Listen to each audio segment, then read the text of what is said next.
যে যিখিনি উঠি অহা প্ৰজন্ম তেওঁলোকে কিছুমান অনলাইন যোৱা হওক বা অফলাইনে যোৱা হওক এইটো কবলত পৰি গৈছে আৰু তেওঁলোকে প্ৰায় কিছুমান বহুত যুৱক ইতিমধ্যে ধ্বংসত পৰিণত হৈছে। আজি বৰপেটা ৰোডত অনুষ্ঠিত হিন্দু পৰিষদ অসমৰ সভাৰ উদ্দেশ্য হৈছে ডি ভোটাৰ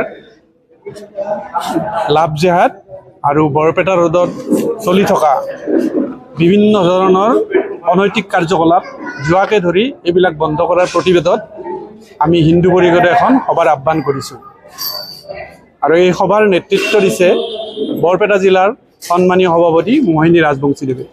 আমি হিন্দু পৰিষদ অসমৰ তৰফৰ পৰা বিভিন্ন ঠাইত অসমৰ বিভিন্ন জেগাত আমি লাভ জেহাদৰ বিৰুদ্ধে সদায় মাত মাতি গৈছোঁ আৰু আমি স্বাস্থ্যৰ বিষয়ে কিছুমান এৱাৰনেছ কেম্প আমি অসমৰ বিভিন্ন জেগাত কৰিছোঁ আৰু বজালিত পাঠশালাত আমি হিন্দু পৰিষদৰ তৰফৰ পৰা সাৰ্বজনীনভাৱে হনুমান জয়ন্তী উৎসৱ উদযাপন কৰিছোঁ।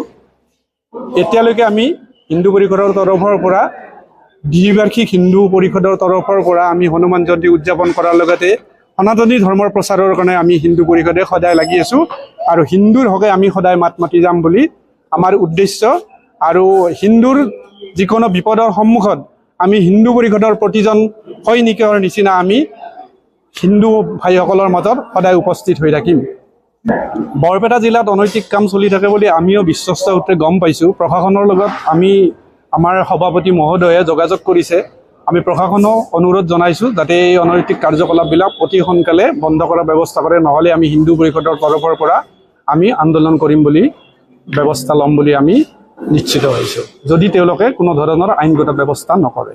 লাভ জেহাদটোৰ এনেকুৱা এতিয়া ক্ৰমাগতভাৱে লাভ জেহাদৰ এনেকুৱা এটা প্ৰৱণতা বাঢ়ি গৈছে, তেওঁলোকে হিন্দু ছোৱালী হওক মহিলা হওক যিকোনো প্ৰকাৰে তেওঁলোকে ধৰ্মান্তৰণ কৰিব বিচাৰিছে।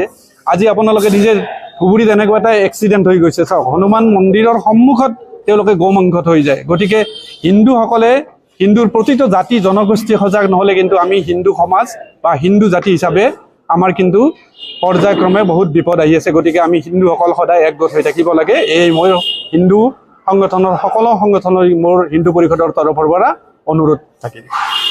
নমস্কাৰ। হিন্দু পৰিষদ অসমৰ ফালৰ পৰা আমি কিছুমান সমস্যাৰ বিষয়ে আগৰ পৰা মাত মাতি আহিছোঁ। তাৰ ভিতৰত আমি সদায় উঠি অহা প্ৰজন্মৰ লগত আছোঁ, নৱাগতখিনিৰ লগত আছোঁ। উঠি অহা প্ৰজন্মৰ এটা ডাঙৰ সমস্যা এতিয়া আমি দেখিছোঁ যে যিখিনি উঠি অহা প্ৰজন্ম তেওঁলোকে কিছুমান অনলাইন যোৱা হওক বা অফলাইনে যোৱা হওক এইটো কবলত পৰি গৈছে আৰু তেওঁলোকে প্ৰায় কিছুমান বহুত যুৱক ইতিমধ্যে ধ্বংসত পৰিণত হৈছে। আৰু যিহেতু আমি সদায় উঠি অহা প্ৰজন্মৰ লগত আছোঁ, আমি সদায় থাকিম বুলি প্ৰতিজ্ঞাবদ্ধ কৰিছোঁ। সেইকাৰণে আমি উঠি অহা প্ৰজন্মই কেনেকৈ এই যোৱাৰ পৰা আঁতৰি আহিব পাৰে তাৰ বিষয়ে আমি কিছুমান কাম কৰি আছোঁ।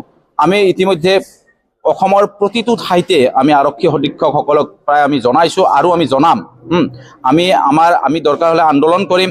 তেওঁলোকে যেনেকৈ নহওক অসমত চুকে কোণে কোনো ঠাইত যোৱাৰ প্ৰভাৱ থাকিব দিব নালাগে, যোৱা বন্ধ হ'ব লাগে। আজিৰ প্ৰজন্ম ধ্বংস হ'ব দিব নালাগে, আজিৰ প্ৰজন্ম মুক্ত হ'ব লাগে। একত্ৰিত কৰাৰ কাৰণে অহৰহ কাম কৰি আছোঁ। যিখিনি সমস্যা আছে নোহোৱা নহয়, আপোনালোকে কোৱাৰ দৰে কিছুমান মনোমালিন্য হৈছে, নোহোৱা নহয়। সেইখিনিৰ বিষয়ে আমি ইতিমধ্যে আমাৰ সাংগঠনিকভাৱে আমি আলোচনা কৰিছোঁ আৰু আমি কি ষ্টাইলত কাম কৰিলে আমি এইখিনি একত্ৰিতভাৱে একত্ৰিত কৰিব পাৰোঁ তাৰ কাৰণে আমি অহৰহ কাম কৰি আছোঁ আৰু আহি থকা দিনত এইখিনি সমস্যা সমাধান হ'ব বুলি আমি বিশ্বাসী। হয়, আমি প্ৰশাসনক অনুৰোধ জনাইছোঁ যাতে এইটো ভালদৰে তদন্ত কৰে আৰু দোষীয়ে কাৰায়ত্ব কৰি শাস্তি প্ৰদান কৰে। আমি এটাই বাৰ্তা দিব খুজিছোঁ, সকলোৱে শান্তি সম্প্ৰীতি বজাই ৰাখক, হিন্দুসকল একত্ৰিতভাৱে থাকক, ভালদৰে কাম কৰক। বিশেষকৈ যিখিনি ড্ৰাগছ এইবিলাকৰ পৰা আঁতৰত থাকক আৰু ভালদৰে নিজৰ জীৱন যাপন কৰক।